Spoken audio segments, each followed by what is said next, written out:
안녕하십니까. 건강 365 아나운서 이영호입니다.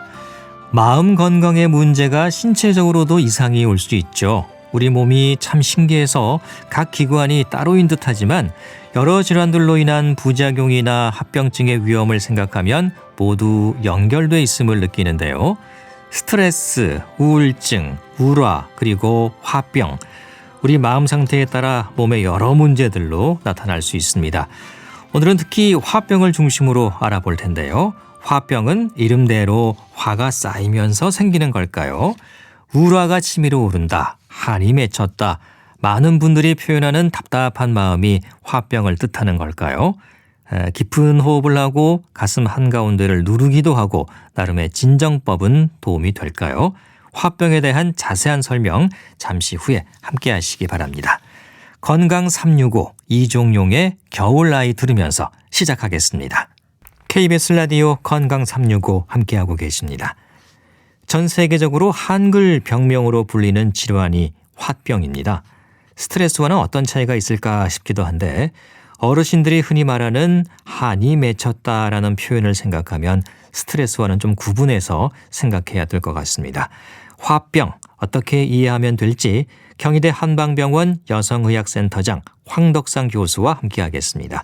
교수님 안녕하십니까? 네, 안녕하세요. 네, 화병. 이 전 세계적으로 이제 한글로 이 병명이 기록된 질환이지요? 네, 이게 미국 정신의학회에서 화병이라고 하는 한국 발음 그대로 영어로 이제 표기돼 있어서 정신장애의 진단 및 통계편람 제4판에 이 화병을 이제 한국 문화 관련 증후군으로 해서 화병이라는 발음 그대로 이제 기재되어 있고요. 사실 이게 화병이라고 하는 것이 원래 민간에서 사용되었던 병명인데 이것이 오히려 한국에서 사용되는 그런 질병, 약간 그 문화적인 관련되는 증후군으로 되어 있고 어떤 경우는 영어로는 이제 앵거 증후군에서 분노를 억제함으로써 인해 생기는 증후군이라고 하는 화병으로 되어 있습니다. 네, 앵거 증후군. 네. 그 앵거하고 또 화하고는 조금 다른 느낌이에요, 그렇죠? 우리나라 사람 입장에서는. 아무래도, 네. 예, 화병. 그러니까 이게 이제 뭐 스트레스하고 좀 비견되기도 하는데 좀 차이가 있을 것 같은데요. 어떻게 구분해서 생각해야 할까요? 네, 일반적인 스트레스라고 하는 거는 여러 가지 그런 일시적으로 오는 것들이 올 수가 있고요. 그렇지만 이제 화병은 또 이제 스트레스 때문에 생기는 것이기도 하고 이게 오랫동안 누적되면 이제 화병이 생기기도 합니다. 근데 화병은 환경에 의해서 유발되는 분노 감정을 참거나 또는 그런 것이 계속 반복되면서 누적이 되고 하면서 시민성 또는 뭐 반응성, 만성, 신경적인 증후군이 생겨서 이제 스트레스 질환의 하나라도 또 보기도 하는데요. 결국 이제 스트레스라는 것이 어떻게 보면 이제 계속 환경적인 분노를 유발하는 부정적인 감정만 있는 게 아니라 사실 스트레스는 어떻게 보면 희노우사 비공경, 우리 모든 감정들이 어떻게 보면 또 이제 나타날 수가 있는 거거든요. 너무 웃다 보면은 그것 또한 우리 몸에서 나쁜 역할을 할 수도 있는 거고 또 너무 슬프다 보면은 그것 또한 하는 거라서 어떻게 보면 이제 화병은 우리 화해야 되는 분노에 해당되는 거에 속한다면은 우리 이런 것들이 이제 지속이 돼서 울체대면에 생기는 게 화병인 거고 스트레스는 일시적으로 어떤 모든 감정들이 다 올 수 있는 게 스트레스일 수 있습니다. 네, 분노 증후군 말씀해 주셨는데 분노 증후군은 뭐 어떤 현상을 설명하는 걸까요? 그렇죠. 화병 또는 이제 뭐 울화가 이제 한국인으로 인해서 나타나는 그런 질환으로 인정된다면 어떻게 보면 이제 국제적으로 이제 영어로 해석한다면은 이게 앵거 신드롬, 이렇게 분노 증후군이라고도 볼 수 있어서 어떻게 보면 화병에 조금 더 이제 광범위한 통용될 수 있는 범위라고 볼 수 있습니다. 결국은 이제 화라고 하는 거, 분노, 억울한 이런 감정들이 어울려서 제대로 표현되지 못하면은 이런 것이 이제 정신적으로, 신체적으로 나타나는 게 이제 분노 증후군으로 나타날 수가 있는 거고요. 결국 이제 화병과 동일한 개념으로 해서 다른 표현이라고 볼 수 있습니다. 그래서 한의학에서는 어떻게 보면 이제 화라는 거는 이제 울화돼서 분노 감정이 이제 장기간 누적돼서 그것이 열로 바뀌고 이 열이 심장에 자극이 돼서 또 이제 화와 관련되는 여러 가지 그런 신체적인 증상들로 나타나는 질환으로 보고 있습니다. 네, 그러니까 우울화. 그러니까 화가 막 나다 보면은 우울증으로 이어지기도 하잖아요. 그렇죠. 어떤 이제 신경정신과 의사분들에서 화병을 또는 이제 신체화 장애나 문화적 특성을 가진 우울증의 이제 A형 어떤 한 형태라고 보기도 하고요. 예. 또 이제 그런 우울증이나 이런 것들이 여러 가지 분석을 하다 보면은 화병과 우울증이 유사한 점이 많지만 분명히 좀 다른 점은 있습니다. 그래서 그 다른 점을 보면은 우울증이라고 하는 것은 어떻게 보면 감정이 좀 몸이 건조해서 환자분이 의욕이나 생동감이 오히려 귀찮아지고 좀 생동감이 좀 줄어드는 그런 상태라면은 화병은 오히려 생동감이 더 강하고 뭔가 격하고 감정이 뭔가 차오르는 이런 쪽으로 돼서 분노증후군이라고 설명한 것처럼 오히려 증오의 감정이 격한 감정이나 이런 것이 상황을 극복하려는 거론한 의지로 보이는 반면에 우울증은 약간 불안하고 허무하고 이런 것이 나타나면서 뭐 체중 감소, 식욕 감소, 피로 또는 우울한 기분, 흥미나 즐거움이나 이런 집중력 감소 이런 것들이 좀 나타나서 어떻게 보면 우울증은 좀 정신적인 장애에 가깝다면은 화병은 이 억울한 분노증후군이 신체적인 그런 것들까지도 같이 나타나는 그런 상태가 돼서 어느 정도 차이가 있습니다. 그렇군요. 화병은 음양오행으로 설명될 수 있다고 하거든요. 예, 한의학에서는요. 네. 이게 뭐 양이 강해서 생기는 증상인가요? 네, 기본적으로 이제 음양오행이라고 하면은 뭐 한의학이나 동양 철학에서 어떤 자연을 이제 설명할 때 하는 얘기인데요, 예. 이론인데 그 중에서 이제 음과 양이라고 하는 것은 양이 이제 어떻게 보면 불에 해당하는 거고 또 오행으로 봐도 목화토금수 해서 화기라고 하는 것이 우리 몸의 생체 에너지, 인체에 활력을 일으키고 에너지를 공급하게 된다고 하는데 결국 이런 것이 화는 심장을 또 담당하게 되는데.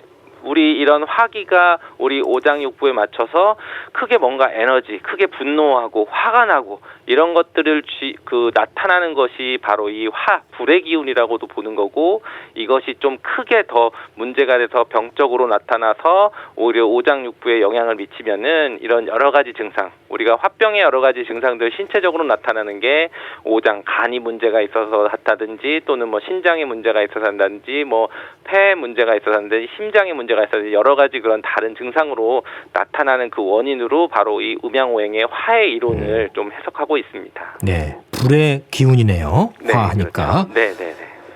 이 화병은 이제 마음의 응어리를 풀지 못한 상태로 이제 오랫동안 쌓이면서 나타나게 되는 건데 한이 맺혔다라는 이런 표현 쓰잖아요. 그렇죠. 예.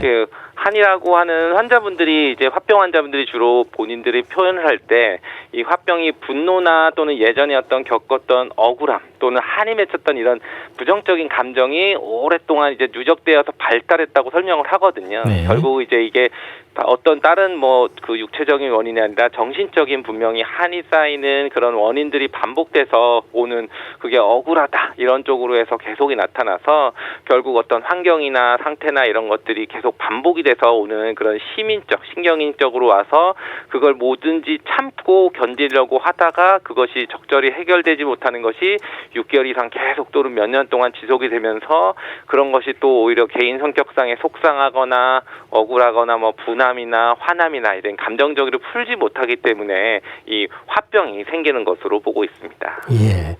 병원을 찾는 분들은 제가 화병인 것 같아요. 이렇게 얘기를 합니까? 네, 기본적으로 이제 화병의 원인이 사람 사는 일이기 때문에 어떤 이제 내가 예전에 어떤 내가 사기를 당했다든지 또는 예. 어떤 그 고부간의 갈등이라든지 또는 맞아요. 시기살이를 오래 했다든지 어떤 이렇게 본인이 좀 억울한 환경들이 오히려 왔다는 것에 대해서 이제 심리적으로 그런 것들을 이제 알고 있고 오는 경우들이 많고요. 그것들이 이제 반복되고 오랫동안 되면서 여러 가지 신체적으로 나타날 때 화병으로 진단하고 있습니다. 예. 뭐 진단은 그럼 어떻게 내리는 건가요? 그냥 말씀만 듣고 하는 건지 검사 방법이 있는 건지도 궁금하고요. 네, 기본적으로 이제 화병이 어떻게 보면 이제 심리적인 부분과 신체적인 부분으로 나타나기 때문에 어떻게 보면 이제 정신적인 부분에서 그런 진단이나 문진이나 이제 설명을 하게 되는 것들인데 예. 주로 이제 대표적인 증상들이 이제 몇 가지를 보게 되고 그리고 이제 그런 것이 나타날 수 있는 다른 질환들을 이제 감별 진단하면서 배제를 하면서 화병을 진단하게 됩니다. 그래서 이제 대표적인 화병의 신체적인 증상들이 있는데 네. 이제 가슴이 답답하거나 또는 이제 열감을 많이 호소를 하시고 근데 그 열감이 뭔가 이제 목 위로 치밀어 오른다고 해서 목이나 명치에 덩어리가 뭉친 느낌이 나고 그러면서 또 심리적으로 억울하고 분한 감정이나 또는 마음의 응어리 뭐 이런 것들이 좀 나타나고 이게 어떤 뚜렷한 스트레스가 있었던 그 옛날의 사건들이나 이런 것들이 있었을 경우에 대표적인 신체적인 부분들이 나타나고 그 외에도 여러 가지 다른 또 진단할 수 있는 그런 부분들을 좀 볼 수 있습니다. 네, 그 신체적인 증상과 심리적인 증상을 좀 구분해서 확인을 하는 건가요? 그렇죠. 우리가 화병을 얘기를 할 때 오히려 신체적인 진단과 심리적인 진단에서 핵심 진단들이 있다고 합니다. 그래서 핵심 신체적인 진단은 이제 4가지 중 3가지 이상이 나타나야 되는데 예. 그 4가지는 이제 가슴 답답함, 열감, 치밀어 오름, 목이나 명치에 뭉친 느껴지는 덩어리가 이 4가지 중 3가지 이상이고요. 그리고 또 핵심 심리 증상이 있습니다. 억울하거나 불안 감정을 자주 느끼거나 또는 마음에 응어리나 한이 있는 이 2가지 중에 한 가지가 또 있으면 나타나고 그리고 또 이런 신체적인 증상 또 관련되는 것들 신체 증상과 관련되는 심리 증상이 있는데요. 관련되는 신체 증상은 입이 마르거나 목이 마르거나 뭐 두통 어지러움 또는 잠을 잘 못 자고 잘 깨고 가슴 두근거리는 증상의 어떤 기본적인 신체 증상이 또 있고 심리적으로 사소한 일에 화가 자주 났거나 분노를 치밀어 오르거나 삶이 허무하게 느껴지거나 자신이 초라하거나 두렵거나 깜빡깜빡 놀라는 이런 부분들이 좀 2가지 이상 나타날 때는 또 이렇게 화병으로 진단할 수 있습니다. 예.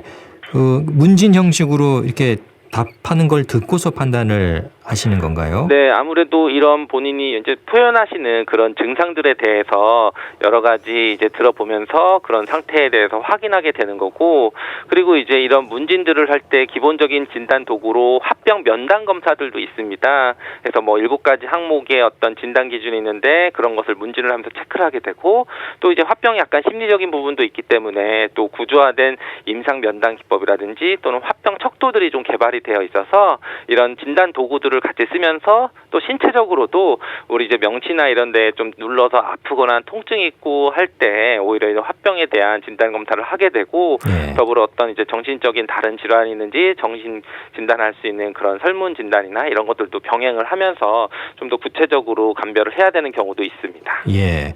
이 목 아래 뭔가 뭉치는 게 있다, 덩어리 같은 게 있다. 이게 뭐 진짜 실제로 뭐 혹이거나 그런 건 아니잖아요. 그렇죠. 예. 사실은 그 명치 쪽에 있는 부분들을 잘 보면은 사실은 여기 굉장히 구조적으로 단순하게 피부가 있고 그냥 뼈 흉골이 있고 아무것도 만져지거나 뭐 검사를 해서 나타나지는 않거든요. 그렇죠. 그런데 이제 우리 가슴 정중앙 부위 약간 이제 그런 양쪽 젖꼭지 사이에 보면은 여기 부분을 이제 단중이라고도 하고 옛날엔 전중이라고 하는 혈자리가 있는데 예. 여기 목 밑에부터 이렇게 하나씩 조금 살살살 눌러가다 보면은 그 딱 특징적인 부위가 다른 부위랑 뭐 높이 차이도 없고 뭉친 것도 없는데 굉장히 심한 통증을 느끼거든요.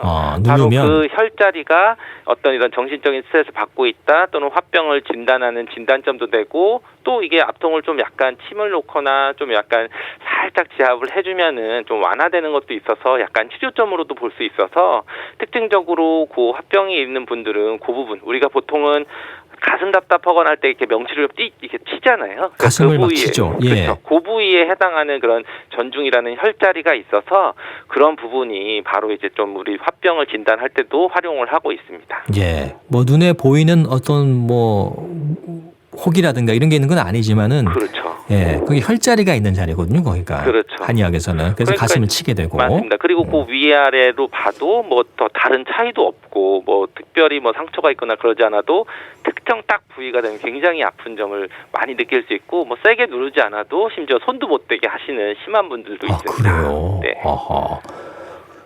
우리나라에 화병 있는 분들이 얼마나 됩니까? 이거 통계적으로 나온 게 있나요?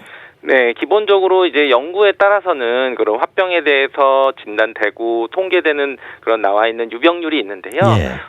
기본적으로 예전 연구에는 화병 유병률 4.2에서 한 13.3% 정도 된다고 하고요. 그렇지만 기본적으로는 당연히 이제 조금 40에서 50대 중년에서 주로 발생을 하고 여성이 대다수의 좀 화병을 차지하지만 또 이제 남성 화병 환자도 뭐 2.5에서 3% 유병률을 보이고 점차 이제 좀 증가하는 추세를 보이고요.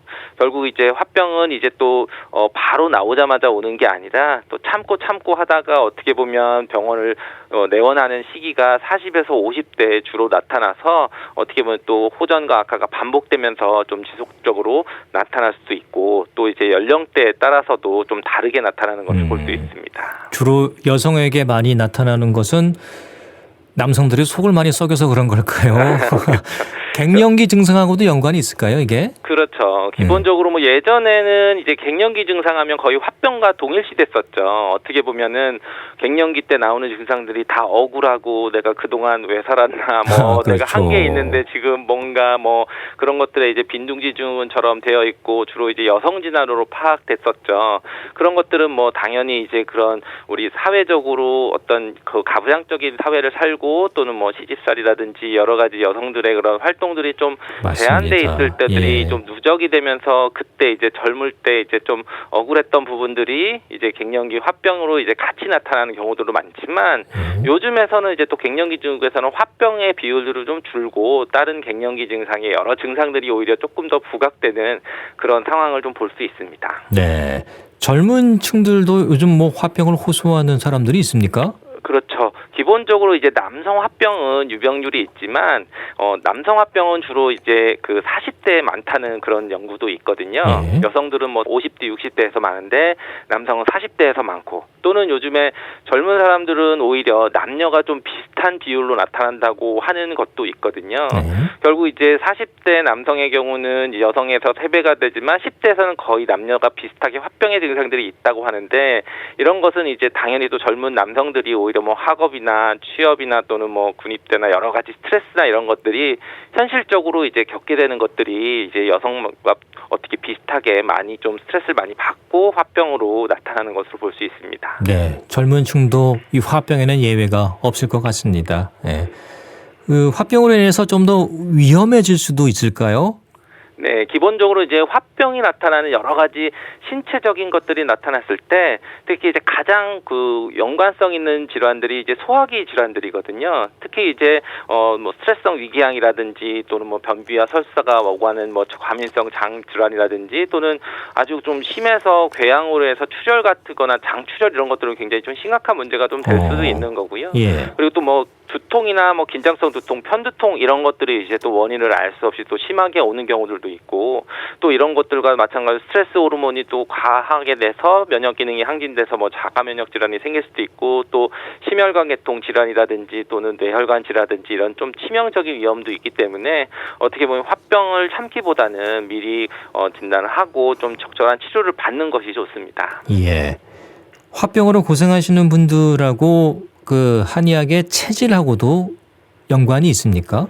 네, 기본적으로 화병에 대해서 그 체질적으로 나타나시는 분들이 이제 연구를 해보면은 예. 어떻게 보면 이제 주로 어떤 사상 체질에 이렇게 나타나는 것보다는 우리나라 전통적으로 좀 잘 참고 화를 좀 내서 표현하기보다는 속으로 이제 그 내가 참으면서 혼자 해결하는 분들이 좀 더 이제 화병을 좀 많이 나타날 수가 있고요. 그리고 이제 소극적으로 좀 나타나는 사람들 이런 분들이 좀 화병에 대해서 다 나타날 수 있는데 근데 이제 물론 그런 환경이나 여러 가지 그 스트레스가 오래되는 그런 원인에 따라서는 외향적인 사람들이 오히려 그걸 밖으로 표출을 못하기 때문에 다른 형태로 나타나고 그런 증상들이 다를 때는 한의학 변증도 다르게 봐서 이렇게 그 치료를 하고 있습니다. 네. 화병에 대한 치료 어떤 방법으로 진행해야 될지도 궁금한데요. 이 증상을 보고 그 증상에 대한 치료가 먼저 이루어지는 건가요? 네, 화병의 특징적인 증상들을 보면 주로 이제 열에 대한 문제 또는 답답함의 문제 또 이제 정서적인 문제나 또 신체적인 이런 문제들이 보는데요. 한의학에서는 결국 이제 화를 내려주는 그 몸을 좀 식혀주는 차가운 것들과 또는 이제 마음을 편안하게 해주는 우리가 뭐 흔하게 알고 있지만 뭐 청심환이라고 하는 약들이 마음 심에 그 시원하게 하는 청이거든요. 그리고 심화를 좀 시원하게 해서 식혀주는 이런 약이 있는 것처럼 우리와 바로 이제 마음을 식혀주는 거. 그렇지만 우리 몸에서는 이 음양 그러니까 찬 기운과 더운 기운이 순환이 적절히 양쪽의 균형을 맞아야 건강해지기 때문에 바로 이런 균형을 맞춰주기 위해서 순환을 시켜주는 약들도 쓰게 되고 열을 꺼주는 약들도 쓰게 크게 됩니다. 그래서 단순하게 화병을 정신과적인 부분만 아니라 신체적인 증상을 완화시켜주기 위해서 가슴에 뭉친 기운을 풀어주는 방법, 또는 이제 위로 올라가는 화를 아래로 좀 내려주는 것, 또는 그것을 중간에 노폐물이 쌓여서 막혀 있는 것을 좀 이제 풀어주면서 심신을 안정시키는 방법 등으로 한의학에서는 좀 나눠서 치료를 하고 있습니다. 그렇군요. 뭐 침을 맞는다거나 뜸을 뜬다거나 이런 방법도 혹시 있나요? 네, 침이 화병이나 이런 거에 좀 많이 쓰는 그런 것이 침뜸이고요. 예. 결국 이제 침이라고 하는 것이 가장 이제 효과가 있는 부분이 뭐 진통 효과를 많이 생각을 하시지만, 침이라고 생각하는 것이 그 진통 효과도 어떻게 보면 이제 막힌 것을 풀어주고 단단해지는 것을 조금 이완시키는 그런 효과가 분명히 있거든요. 결국 그렇기 때문에 가슴이 답답하고 한데도 침을 쓰는 것들이 굉장히 도움이 되고, 또 이제 우리가 흔하게 침을 맞으면 체했을 때나 소화장애도 풀어주니까 결국 그런 소화장애나 복부 불편감이나 어떤 과민성 장중이나 이런 것들도 침을 치료를 해서 할 수도 있고, 또 뜸이라고 하는 것은 오히려 뜨거운데 오히려 화병에 쓰냐고 하지만, 오히려 화병 있는 분들은 위로는 뜨겁지만 밑으로는 차가워지는 오히려 이렇게 불균형의 수화의 불균형이 오기 때문에, 이런 불균형을 잡아오기 위해서 신체 아랫부분 쪽, 우리 다리나 뭐 아랫배 쪽으로는 오히려 뜸 치료를 하면은 이렇게 수승화강이 잘 돼서 균형을 잘 이루는 그런 효과를 보고 있습니다. 예.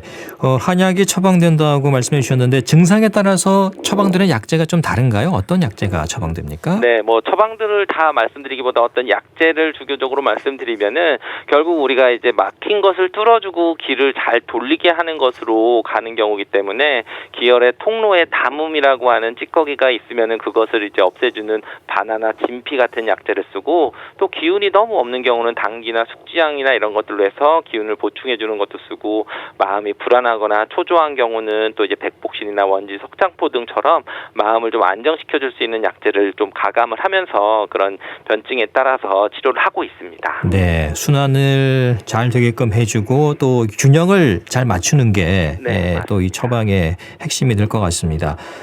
좀 스스로 이렇게 화를 가라앉히는 방법이 있을까요? 네, 기본적으로는 우리가 지압을 좀 볼 수도 있는데요. 지압법이요? 네, 아까 말씀드린 이제 전중혈, 단중혈, 이제 가슴 명치 쪽 중앙에 양쪽 젖꼭지 사이에 어떻게 보면 이제 단단한 단중혈이라고 있는데, 이런 부분들이 이제 진단점도 되지만 그 부분을 이제 뭐 가볍게 눌러줘서 지압을 해주는 게 오히려 좀 효과적으로 화병을 내리거나 이런 부분을 내려주는 침자리도 되고 지압자리도 될 수가 있고요.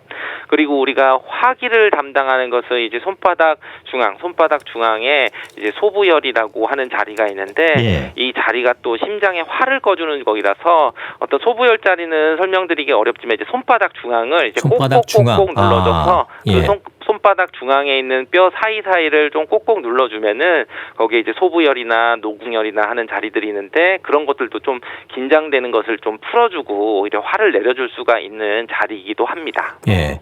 이 화가 치밀을 때 보통 뒷목을 잡거나 뭐 목을 누르는 경우도 있잖아요. 네. 뭐 그런 지압법은 도움이 될까요? 뭐 그런 것도 이제 당연히 도움이 되고, 어쨌든 기본적으로 우리가 목 뒤를 잡을 때는 풍지혈이나 뭐 이런 자리들은 그 바람풍, 오히려 그 외부에 있는 찬 기운이 들어오거나 하는 것들을 하는데, 또 열이 쌓이면은 그런 것이 어떻게 보면 굴뚝을 막는 효과가 있어서, 그런 굴뚝을 막으니까 열이 더 터져 나가게 되는 거잖아요. 예. 그렇기 때문에 그런 부분들을 좀 긴장된 거를 풀어주면서 잘 지압을 해주거나 눌러주는 것도 어떻게 보면 이제 좀 뭐 머리로 되는 긴장도 풀어주면서 일시적으로 화가 오르는 것을 조금 완화시킬 수도 있습니다. 네.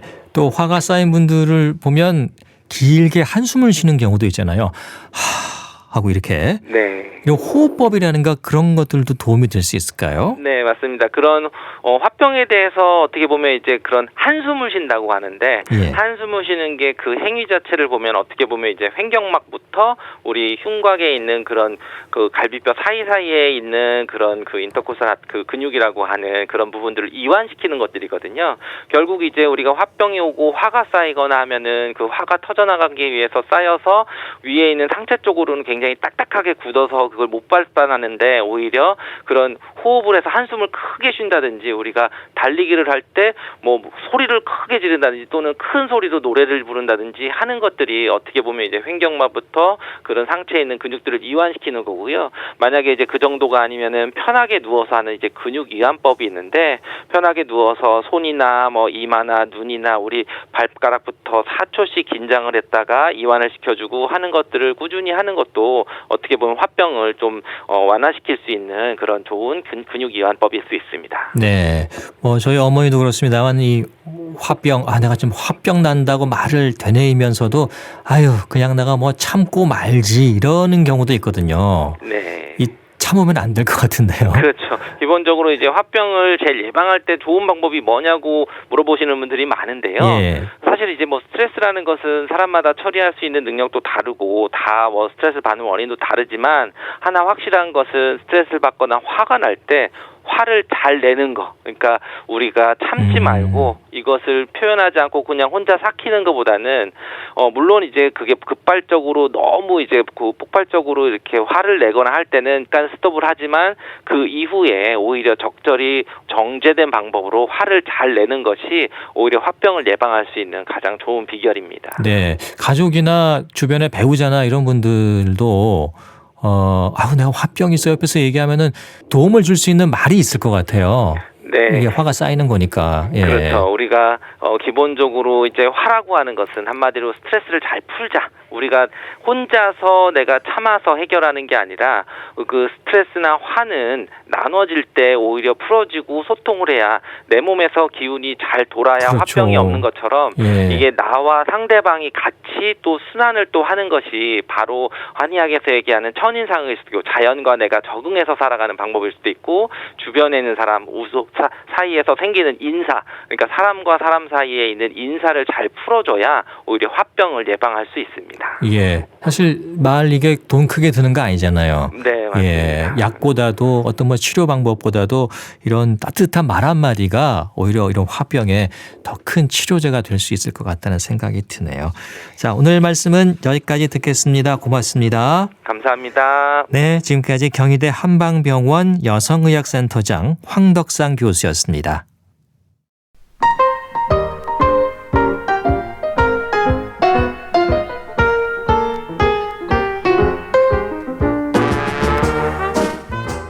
건강한 하루의 시작. KBS 라디오 건강 365.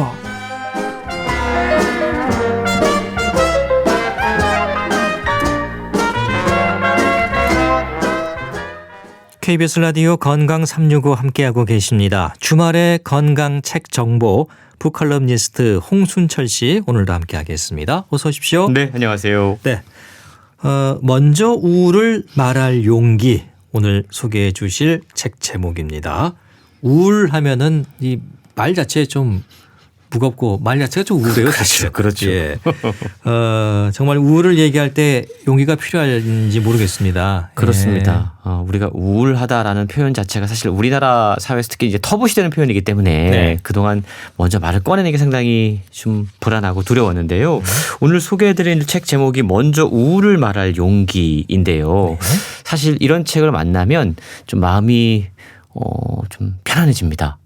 왜요? 왜냐하면 이 책을 쓰신 분이 정신과 전문이에요. 근데 네. 본인도 우울증에 걸렸다라고 고백을 하고 있는 책이거든요. 예. 그러니까 우울증 전문가라고 해서 우울증에 안 걸리는 법은 없다라는 걸 책을 통해서 만날 수가 있다는 제가 겁니다. 저희 방송 통해서 뭐 교수님 많이 만납니다만 그 분야 전문가들이 그 병을 또 갖고 계신 경우가 많더라고요. 그러게 말이에요. 예. 이 책 저자 역시도 그랬는데요. 예. 정신과 의사 역시 자신의 힘든 과거를 떠올리면서 자기 연민에 빠지거나 아니면 불안해하고 우울감을 느낀다고 그럽니다. 그러니까 우울증 환자들이 겪는 증상을 똑같이 겪는다라고 그러는데요. 예. 정신과 의사에게 찾아온 우울증, 그 우울과 함께한 나날에 관하여 라는 부제가 적혀 있습니다. 이 부제가 먼저 우울을 말할 용기, 이 책을 가장 압축적으로 설명해 주고 있는데요. 이 책의 저자인 린다 게스크란 분은 세계보건기구 고문이었고 세계정신의학협회 위원이었고 예. 30년 경력의 그야말로 베테랑 정신과 전문의였습니다. 이력이 아주 화려하시네요. 그렇습니다. 그랬던 그에게도 우울증이 왔다. 찾아왔다는 거죠. 네. 책을 통해 이렇게 고백을 하고 있는데요. 나는 정신과 의사지만 오랜 우울증을 앓았다. 20년 이상 항우울제를 먹었다. 꽤 오래 드셨네요. 그렇습니다. 심리치료도 숱하게 받았고 술로 괴로움을 달래려고도 해봤다라고 고백하고 있는데요. 그러면서 정신과 의사에게 찾아오는 우울증이 오히려 다른 의사들보다 더 많을 수 있다라고 지적합니다. 그리고 우울증을 치료하는 의사에서 우울증을 겪은 당사자이자 환자로서 책을 통해 자신의 경험을 아주 솔직하게 털어놓으면서 어떻게 우리가 이 우울증에 대처할 수 있을까에 대한 방법들을 얘기해주고 있는데요. 네. 우울증이란 누구에게나 찾아올 수 있다. 이걸 깨닫는 것이 가장 중요하다는 겁니다. 그리고 그럴 때 도움을 요청하는 것은 용감한 일이다. 라는 사실을 누구보다 강렬하고 설득력 있게 전하고 있는데요. 그러니까 이런 방식으로 우리가 우울증에 대해서 갖고 있는 막연한 공포라든가 두려움 이런 것들을 줄여나갈 수 있다는 것이죠. 네. 그러니까 이 우울증에 있어서는 굉장히 화려한 연구 경력과 또 전문가의 위치에 그렇습니다. 계신 분이 직접 쓰신 책이라고 하니까 더 신뢰가 가고 맞습니다. 더 듣고 싶다는 생각이 듭니다. 그러니까 이 진료실을 찾은 분들도 좀 전문가시고 이런 또 고백을 하시니까 마음 열기가 더 수월했을 것 같아요. 그렇습니다. 이 의료계에 일종의 불문율 같은 게 있다고 그래요. 어떤 불문율입니까? 의사는 환자 앞에서 힘든 티를 내거나 그런 척 하면 안 된다. 약한 척하면 안 된다. 의연한 모습을 보여야 그렇죠, 된다. 그렇죠. 근데 이런 불문율이 있음에도 자기는 내가 지금 우울증에 걸렸습니다라고 환자에게 솔직히 고백했다고 그럽니다. 그리고 동료 의사에게도 이야기했다고 그래요. 그때 동료 의사들이 상당한 충격을 받았다. 라고 책을 통해 전하고 있는데요. 저자는 서문에서 자신의 상황을 이렇게 이야기하고 있어요. 힘든 티를 내지 말아야 하고 의연해야 한다는 의료계 불문율을 무시하고 고백하자 동료들이 꽤 충격을 받았다. 그런데 이게 일종의 도미노 효과를 만들어냈다고 그럽니다. 네. 나 사실은 우울증에 걸렸어라고 이야기하자 주변에 다른 정신과 전문의들도 나도 사실은 우울증 때문에 힘들어. 숨기고 있었다는 거군요. 그렇죠. 그러니까 의사이기 때문에 표현하지 못했고 그 고통이 더욱더 컸다라는 겁니다. 자신이 직접 우울증을 경험을 해보니까 그동안 그냥 의사로서 전문가로서 책에서 공부했던 것과는 다른 상황들을 자기가 직접 경험하게 된 겁니다. 네. 우울증의 원인이나 자신의 감정 상태를 의사에게 혹은 치료자에게 정확하게 전달하는 것부터가 너무나 어려웠다라고 고백을 하고 있는데요. 실제로 정신과에 처음 온 환자들은 자신의 문제를 정확하게 어떠한 특정한 언어나 표현으로 전달하는데 어려움을 겪는다고 그럽니다. 이게 왜냐하면 마음 한구석에 어떤 불편한 감정이 분명히 존재하는데 그거에 딱 맞는 표현, 언어 같은 것들을 생각해내지 못하기 때문이라는 거죠. 그리고 보통 우울의 증상은 어떤 말보다 행동으로 드러나게 돼 있는데요. 짜증, 분노 또는 반대로 침잠의 형태 이런 형태로 나타나는데 본인 스스로도 왜 내가 지금 이런 상태에 빠져 있는지를 원인을 찾기가 힘든 경우가 많다라는 거죠. 본인 스스로도. 그렇습니다. 그리고 대부분의 이 정신질환 환자들이 똑같은 증상을 겪게 되는데 참습니다. 네. 도움을 구하지 않습니다. 그렇죠. 숨기죠. 버텨봅니다. 그러다가 나중에 상황이 정말 심각할 때쯤에 병원을 찾기 때문에 병원에 온 환자들이 자신의 이야기를 꺼내놓는 것이 더더욱 어렵게 느껴질 수 있다는 거죠. 저자인 린다 게스크가 특히 의사와 환자 간의 소통의 문제에 대해서 더욱더 집중적으로 연구하게 된 게 바로 정신과를 찾아오는 환자들의 이러한 특성 때문이었다라고 책을 통해 이야기하고 있습니다. 네, 그러니까 환자가 의사를 찾아갔을 때 또 좀 숨길 수 있고 모든 걸 다 털어놓기가 쉽지 않을 수 있는데 의사가 나도 그렇습니다. 일종의 이제 동병상련이 되는 거죠. 그러면 공감하고 자신의 속 이야기를 털어놓을 수가 있겠죠. 그죠? 그렇죠. 그런 점이라는 거죠. 자, 책에서 가장 강조하고 싶은 부분 그럼 뭐였을까요? 일단 이 책은요.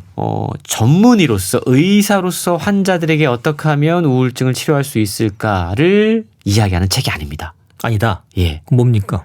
자신의 경험을 이야기하는 책이에요. 경험을. 그렇죠. 의사로서 그러면서 환자로서 우울증에 빠지니 이러이러한 증상이 나오더라. 그리고 나는 어떠한 과정을 통해서 그 과정을 조금씩 극복해 나가고 있다. 예. 그러니까 공감할 수 있는 방식으로 그런 언어로 쓰여졌다는 거죠.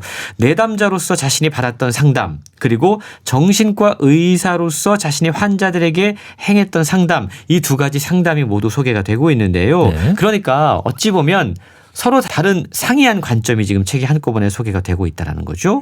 상담이 과거와 현재 그리고 의사와 환자 사이를 오가면서 진행되는 것을 확인할 수가 있습니다. 저자는 어느 순간 자신의 복잡한 내면을 차마 의사들 앞에서 제대로 표현하지 못하는 환자가 되어보기도 했고, 또 어느 순간에는 환자들의 복잡한 내면을 이해하고 치료의 방법을 고민하는 의사가 되기도 했습니다.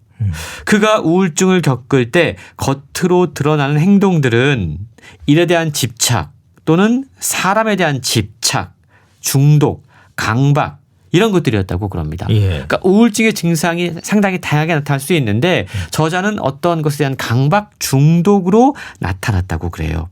단순히 우울하다는 감정만을 이야기하는 게 아니라 우울증이 나타나면 사람마다 어떻게 각각 다른 행동들이 나올 수 있는지, 그리고 그 원인들은 무엇인지에 대해서 누구나 쉽게 이해할 수 있는 언어로 풀어내고 있다는 게 이 책의 장점일 수 있다는 거죠. 그동안 우울증을 겪었지만 자신의 심리 상태 그리고 행동을 어떻게 표현해야 될지 그 방법을 몰랐던 사람들에게 이 책은 존재만으로도 상당히 위로가 될 수 있다는 겁니다. 자신의 상태를 어떻게 진단하고 단어와 표현을 찾고 적절한 언어를 책을 통해서 발견할 수 있다는 것만으로도 큰 도움이 될 수 있다는 건데요.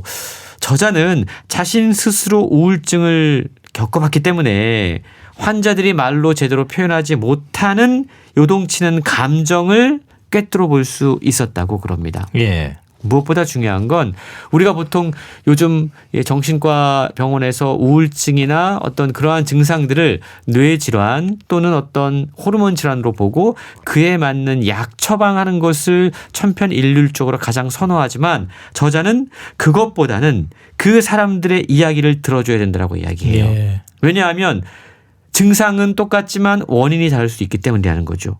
개개인의 이야기는 모두 다르고 특별하기 때문에 환자 개개인의 우울을 깊이 들여다보고 가슴으로 이해할 때 비로소 치료가 시작될 수 있다라고 이야기하고 있습니다. 진단의 단순화에 빠지지 않고 풍성한 각 환자들 개인들의 이야기를 펼쳐 놓았다는 점에서 이 책은 사실은 에세이처럼 읽히는 그런 장점도 갖고 있습니다. 네. 그 자신의 경험이 더해지는 의사로서의 상담이었으니까 소통뿐만이 아니고 진료에도 큰 도움이 됐을 것 같고요. 정말 이런 상황에서는 정말 감정도 그렇고 그걸 또 말로 표현하기도 굉장히 좀 어렵고 참 복잡한 심경이잖아요. 그렇습니다. 사실 우울증뿐만이 아니고요. 정신질환뿐만이 아니고 요즘은 신체적으로 나타나는 질환, 이 병들을 보면 모든 질병에는 사실 맥락이 있다라고 저자는 이야기하고 있거든요. 맥락이 있다. 개인마다 고통받는 사연이 다르고 각각 다 특별할 수 있다라는 의미라는 겁니다. 우울증 역시 인간으로 살면서 피할 수 없는 여러 가지 복합적인 현실들이 얽혀 있다고 그래요. 그런데 문제는 처음으로 병원을 찾아가는 사람들이 이걸 어떻게 내가 표현해야 될지를 어려워한다는 거죠. 네. 그러니까 문제가 어디에서 왜 어떻게 비롯됐는지 자신도 뚜렷하게 인식하지 못하는 경우가 대부분이라고 그럽니다. 마음 한구석에 분명히 응어리진 게 있는데 이걸 내가 어떻게 표현해야 될지에 대해서 잘 찾지 못한다는 겁니다. 그래서 저자가 특별히 강조하는 건 의사는, 치료자는 환자의 우울을 깊이 들여다볼 수 있어야 된다. 그리고 각 사람마다 갖고 있는, 환자가 갖고 있는 사연에 귀를 기울이고 들어야 된다. 그리고 그걸 인정해야 된다. 가슴으로 이해할 수 있어야지만 진정으로 환자를 도울 수 있다. 라고 이야기하고 있는데요. 이러한 책의 고백은, 저자의 고백은 치료자이면서 환자로서의 경험과 감정이 모두 녹아 들어가 있기 때문에 훨씬 더 감동적으로 전해질 수 있다라는 거죠. 그리고 무엇보다 우울증에 대한 지나친 공포심이나 혹은 두려움을 조장하지 않는다는 특징도 갖고 있다라는 겁니다. 네. 우울증 누구나 언제나 찾아올 수 있는 질병이다. 네. 그리고 그 원인을 제대로 찾는 노력을 기울일 때 우리의 삶은 조금씩 나아질 수 있다라고 환자들에게 희망을 줄 수 있다라는 겁니다. 네, 모든 질병에는 맥락이 있다. 여기가 또 맞닿아 있는 것 같습니다. 책을 쓰신 분은 이제 항우울제 약을 20년 넘게 먹었다고 했잖아요. 그렇죠. 혹시 뭐 이 약에 대한 얘기도 좀 담겨 있나요? 예, 저자는 약에 대한 조언도 하고 있는데요. 네. 항우울제가 기분을 분명히 나아지게 할 수 있다고 있다. 그럽니다. 근데 저자가 강조하는 건 약보다는 제대로 된 원인을 찾는 게 더 중요하다는 그렇죠. 원인을 알 이야기를 수는 하고 있는 없으니까요. 거죠. 예. 그래서 약이 도움이 될 수는 있지만 우울증이 약 복용만으로는 결코 치료될 수 없다. 라고 강조하고 있다는 겁니다. 물론 저자 역시 약을 복용했습니다. 20년 동안. 약이 누구에게나 효과가 있는 건 아니지만 아무리 회의론자라고 하더라도 기분이 심하게 가라앉은 사람들, 증상이 심한 사람들에게는 약이 일시적으로 도움이 될 수 있다는 사실은 부정하지 않습니다. 네. 하지만 그럼에도 불구하고 지나치게 천편일률적으로 항우울제를 처방하고 그것을 먹는 것은 오히려 다른 부작용들을 낳을 수 있기 때문에 조심해야 된다라고 이야기하고 있다라는 거죠. 책이 다루고 있는 또 다른 주제는 이렇게 항우울제를 먹을 것인가, 언제 먹을 것인가, 또는 요즘에 정신과에서 많이 하고 있는 인지치료 라는 게 언제 효과적인지, 또 환자와 의사 사이의 감정의 전이 현상 같은 것들이 생긴다고 그럽니다. 예. 그런 것들, 그리고 마음 챙김, 묵상, 그리고 폐쇄병동에 대한 이야기까지 이 우울증과 관련한 상당히 다양한 이야기들이 책에 소개가 되고 있는데요. 저자가 책을 통해서 가장 강조하고 싶은 부분은 진단의 과도한 일반화라는 겁니다. 쉽게 결론을 내린다는 거죠. 네. 그래서 우울이 뇌 속의 신경 전달 물질 때문이다. 인지 치료를 통해서만 치료할 수 있다. 그리고 어린 시절의 경험이나 무의식을 찾아내서 최면 치료 같은 것들을 통해서 치료할 수 있다라고 이렇게 선언적으로 이야기하지 않는다는 겁니다. 예. 그러니까 우울증이 걸리는 이유가 사람마다 다 다른 거고, 그렇죠. 원인이 다양한 거고, 또 사람마다 그런 또 충격이라는 걸 받아들이는 정도도 분명히 다를 거고, 또 문제를 겪어야 되는 그런 케이스도 다 다를 수 있다는 거잖아요. 맞습니다. 책은요, 취약성이라고 하는 단어를 우리에게 소개해 줍니다. 아마 이런 궁금증 가져보신 적 있을 겁니다. 아니, 비슷한 상황을 겪었는데 어떤 사람은 아무렇지도 않은데 또 다른 옆에 있는 사람은 되게 충격이 그렇죠. 큰 경우가 맞아요. 있거든요. 예. 왜 그런 일이 벌어지는 걸까? 이걸 저자는 취약성이라는 개념으로 풀어내고 있는데요. 네. 개개인마다 지닌 취약성이 있다고 그럽니다. 이게 다 달라서 우울은 개개인마다 다른 얼굴로 찾아올 수 있다는 거죠. 그리고 우울증이 다시 재발하는 계기가 되는 사건들도 모두 다를 수 있다는 겁니다. 두려움, 상처 또는 사랑받고자 하는 그 욕구, 외로움, 불신, 또 이별에서 해소되지 못하는 애통함, 이런 것들이 일상에서 우리를 위협하게 되고, 그리고 마치 열쇠가 짝이 맞는 자물쇠를 찾아가듯 예. 그 사람의 취약성과 딱 맞아떨어지는 사건이 일어나면 그 사람들에게 그러한 현상들이 나타날 수 있다는 겁니다. 정신과 의사로서 그가 계속 견지하고 있는 관점은요, 우울은 단일한 질병이 아니다. 모두에게 다른 얼굴로 찾아올 수 있는 일반화할 수 없는 복잡 미묘한 질환이다라고 하는 건데요. 오랫동안 내담자로서, 상담자로서 수많은 사람들을 치유하고 본인이 우울증을 겪으면서 깨달은 사실은 누구나 다 무너져 내릴 수 있는 순간이 있다. 그리고 그 순간은 다르다라는 건데요. 고독 때문에, 상실 때문에, 외로움 때문에, 사랑 때문에, 불안 때문에 우울을 마주하는 순간은 다 다를 수 있다는 겁니다. 그래서 환자를 치료할 때 그 사람이 갖고 있는 취약성이 어떤 부분인지 그걸 먼저 파악하고 왜 그것들이 그 사람들을 무너지게 만들었는지 이걸 발견하는 것이 가장 중요하다라고 설명하고 있습니다. 네, 누구에게나 다 취약성은 또 있을 수 있는 거고요. OECD 국가 가운데 우리나라가 자살률이 가장 높고 또 이 정신질환 관련해서 또 유병률도 상당히 높은 것으로 알려져 있지요.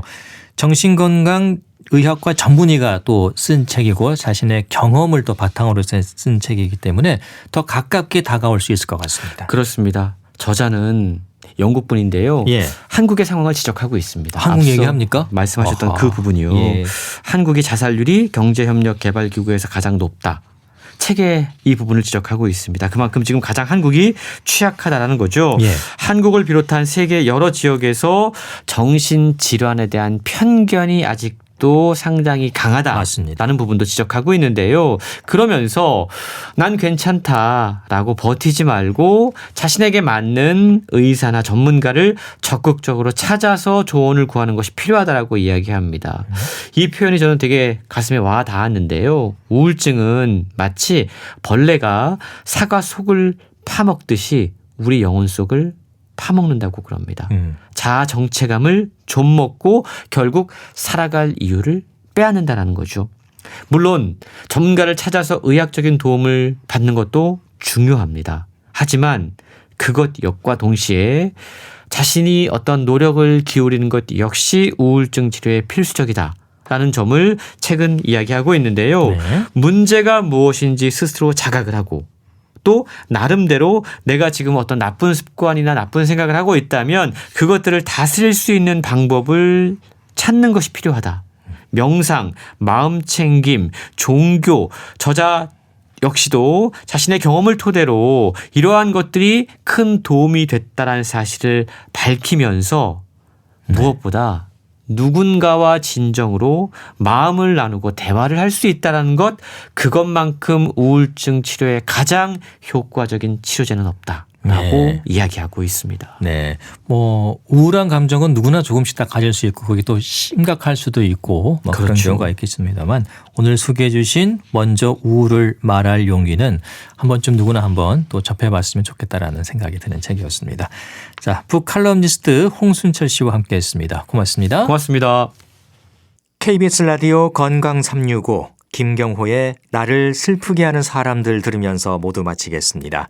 아나운서 이영호였습니다. 고맙습니다.